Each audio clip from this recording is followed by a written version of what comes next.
Unfortunately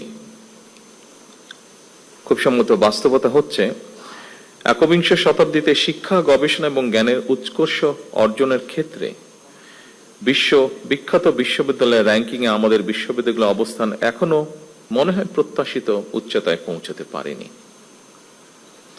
ranking এর ক্ষেত্রে সাধারণত গবেষণা, প্রকাশনা, পাবলিকেশন, সাইটেশন এবং উদ্ভাবন এই বিষয়গুলোকে মনে হয় বেশি গুরুত্ব দেওয়া হয়।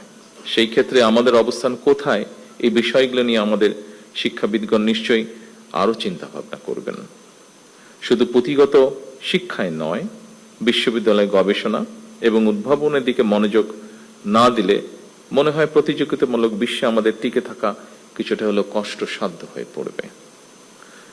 বিশ্ববিদ্যালয়ের উদ্ভাবন কিংবা গবেষণা কার্যক্রম এগিয়ে নিতে সরকার অর্থ বরাদ্দ দেবে, এটাই স্বাভাবিক।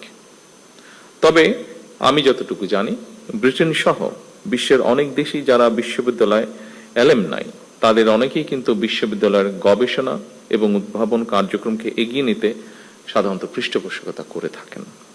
এই জন্যই অনেকে বলে থাকেন শিক্ষার্থীরা হলো বিশ্ববিদ্যালয়ের প্রাণ আর অ্যালামনাইরা হলো তার মেরুদণ্ড।